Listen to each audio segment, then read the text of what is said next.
Hey VC, it's Jonathan, your cheap and cheerful record collector.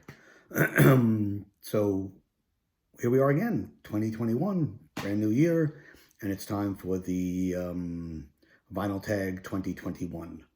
I want to thank Andrew from Tales of the Crate, who got this 20 question list together so quickly and has some interesting things here. So again, 20 records is going to take a while, so let's get on it. I've been watching a bunch of other people's stuff, some really great stuff out there. I haven't watched them all, but I watch a bunch of them. Hopefully I'm not repeating what other people have done, but we'll see.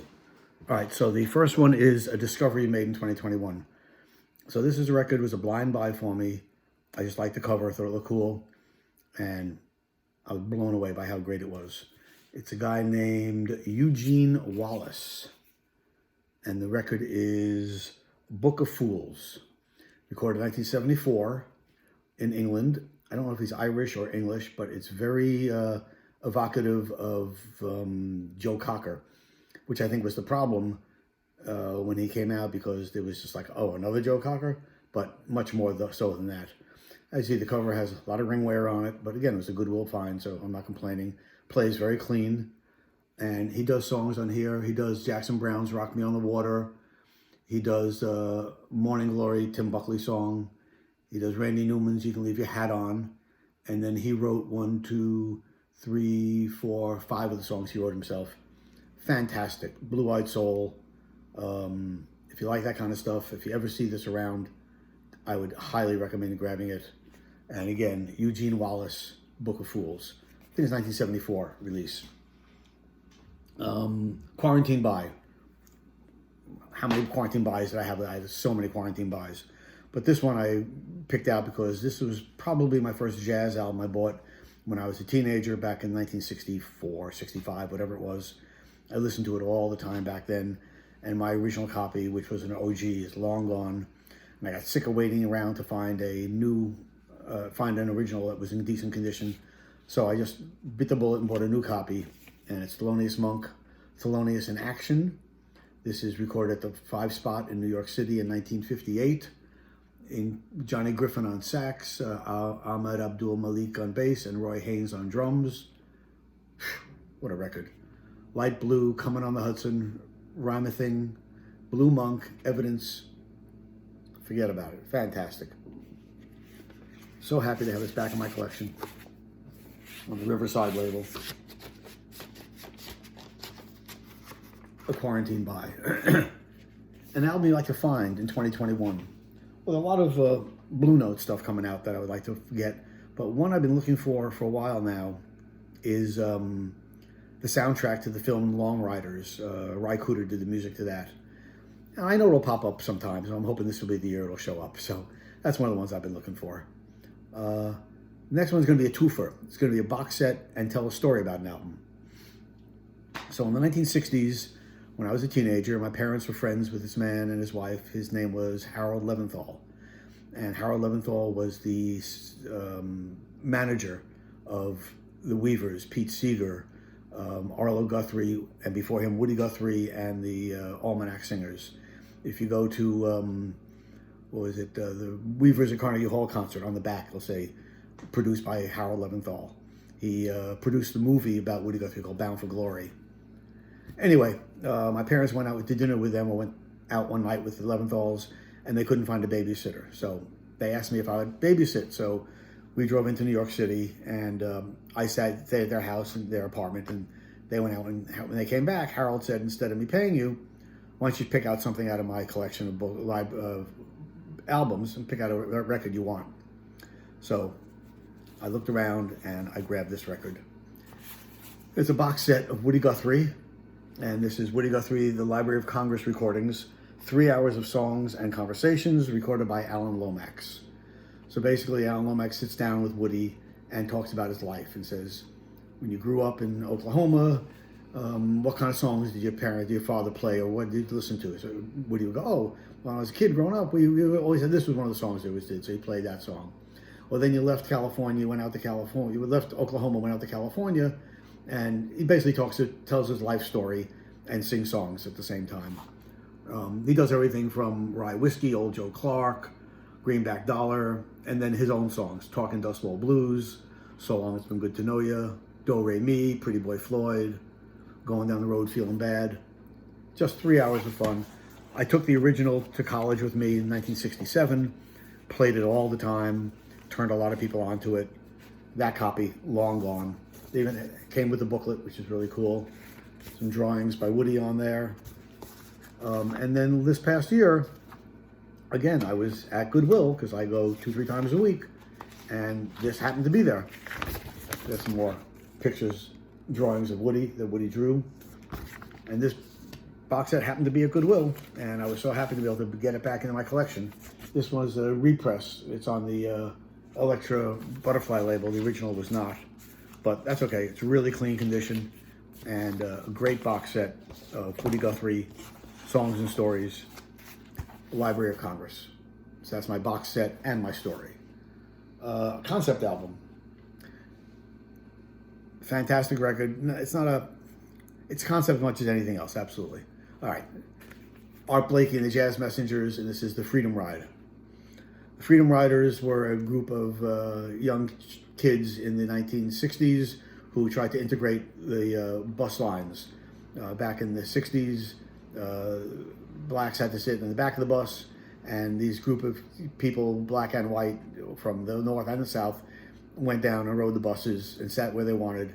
And actually, there was an incident by the end of one of the trips where the bus was burned. People were injured. It was a hard time. So he wrote this whole album on inspired by the Freedom Riders. It has Lee Morgan on trumpet, Wayne Shorter on tenor sax, Bobby Timmons on piano, Jamie Merritt on bass, and of course Art Blakey on drums. This is a Vinyl Me Please issue. I think this was the last Vinyl Me Please I picked up before I stopped being part of that group.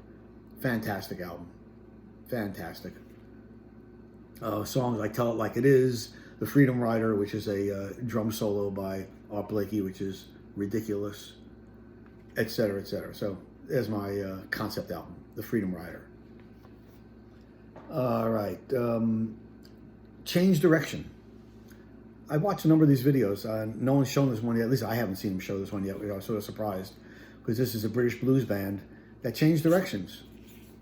The Rolling Stones, and this is Her Satanic Majesty's Request. This album first came out, was bombed. People said, oh, they're trying to be the Beatles, they're trying to do Sgt. Pepper's. In time, it has certainly taken on a more, people have liked it much more. And it's been revered much more now than it ever was. Great album. It did have one hit on it, which was She's a Rainbow, came off this album.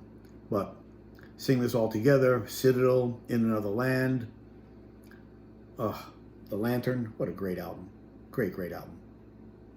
Rolling Stones, Her Satanic Majesty's Request. Excuse me. Oh, My Cup of Joe.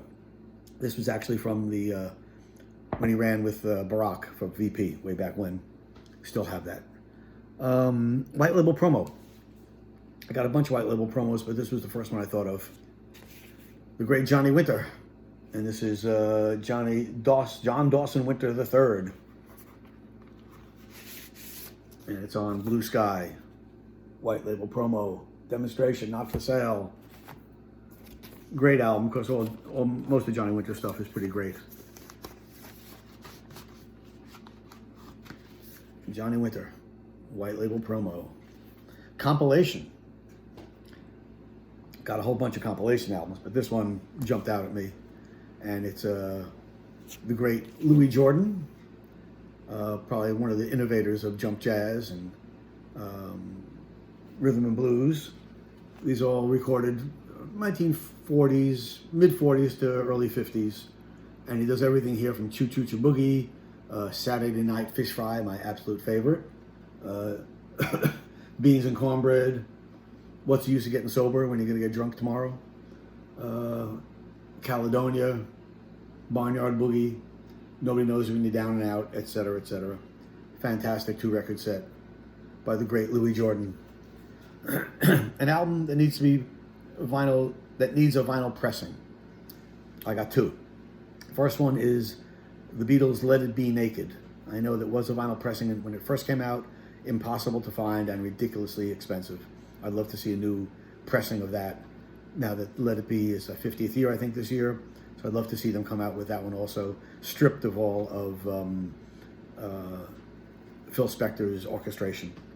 The other one is a Ry Cooder album called I Flathead, which was a concept album he did about auto racing in the desert in California in the 1950s.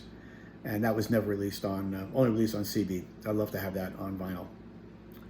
A common album and an uncommon album. Common album, one of my favorites of all time, The Band. The second album, self-titled, everybody knows that. Uncommon album, I bought this off a friend of mine. I knew nothing about it. He said he was actually selling a bunch of his collection off. He said, you're going to love this. And boy, was he right. Guy's name is Carl Sonny Leland. I'd be really shocked if anybody knows this. It's called I'm Wise. It's on High Tone Records. He is a boogie-woogie piano player, jazz piano player, barrel house piano, unbelievable. I mean, just like, I have no words. This guy's unreal.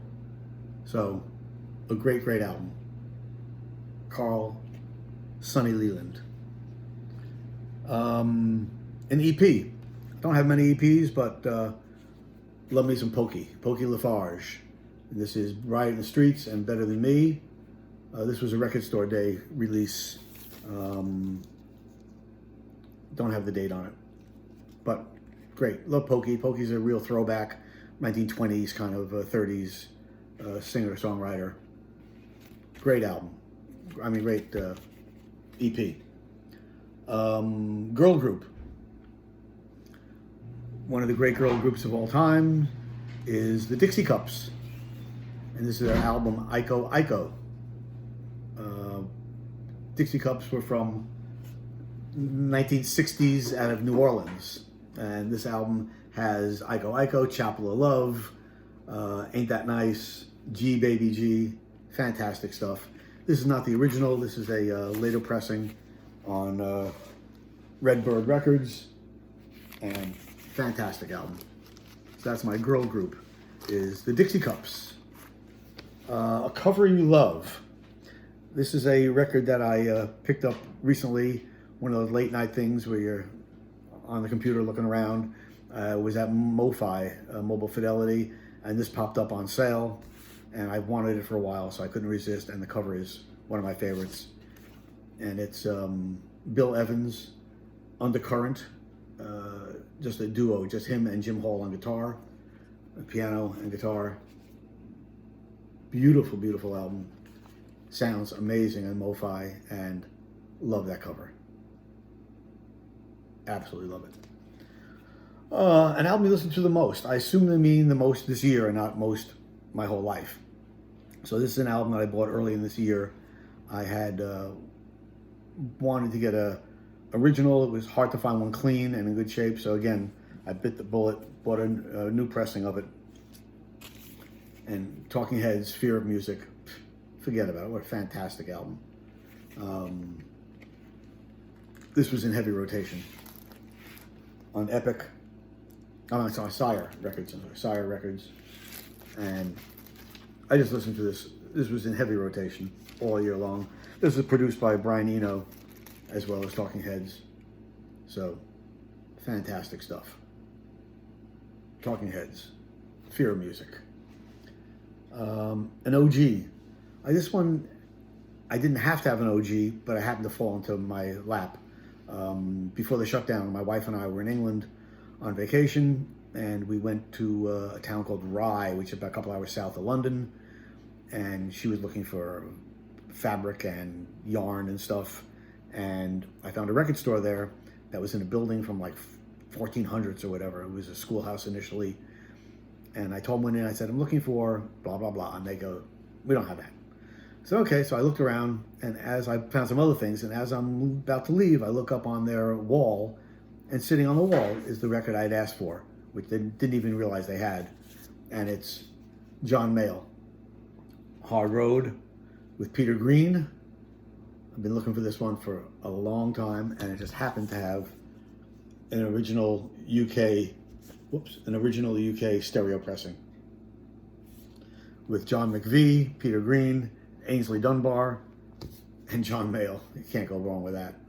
And I actually think this album is better than the Beano album with Eric Clapton. That's one man's opinion. Last purchased. I went shopping just yesterday with Brian from Shamrock and Records. I bought a couple of things, but the one I'll show is Art Pepper. Great alto saxophone player. This he has Tommy Flanagan on piano, Red Mitchell on bass, Bill Higgins on drums. It's called Straight Life. This was one of his rehabs from to get off heroin. He spent a lot of time in prison, and it's just horrible what they did to this poor guy, but amazing musician. Beautiful album, 1979 on Galaxy Records. Just a beautiful album. Art Pepper, Straight Life. An album they don't get and you do. So it's more like a genre than an album, but I'll show an album from that genre. Show tunes, and I grew up with show tunes. My parents always playing South Pacific and West Side Story and My Fair Lady and all that kind of stuff was always playing at home. Excuse me. And back in the day, they could take my sister and I into New York City and go to a Broadway show, and it didn't cost $1,000, $100 a ticket or something. This one, I never saw this on Broadway, but I have 2 copies of this, and this show is Cabaret. This is the original Broadway album, and this originally featured Jill Hayworth, Jack Gilford, Bert Convy, and Lottie Lania, and of course Joel Grey as the MC. This is the original Broadway soundtrack, and then this is the movie soundtrack, which everybody knows, and this is with Liza Minnelli, which was also great. They also did a great version of this for the movie. Both wonderful. So that's my, I get it. Most people don't. Next, a punk album. I have a number of punk albums, not a lot, but I have a couple. This is the one I chose. Fantastic. The Clash. And this is a unauthorized issue called Guns from Brixton. It's a live concert from the Capitol Theater in Passaic, New Jersey, 1980. And they do everything from Clash City Rockers, I Fought the Law, Police and Thieves, Spanish Bombs, Train in Vain, London Calling, and it's on. It sort of confused me because it says Japanese edition, skull-colored vinyl. So the vinyl will have skulls on it, but it's really just the color is sort of that. It's not white, sort of cream-colored vinyl, and that's the great logo of the Clash. Love that. So it's a Japanese pressing, sounds great, and it's a live concert, so it's sort of cool. The Clash, limited edition, Japanese pressing. If this goes in, well, of course I did the regular way, it'd be easier. There we go. And last but not least, your favorite 2020 reissue. A lot of ones I loved in 2020, but this has to be my number one. And it's a Blue Note Tone Poet series, and it's Lee Morgan, The Cooker. The beautiful series that Blue Note did this year. Kept the prices really reasonable, about $32 for these.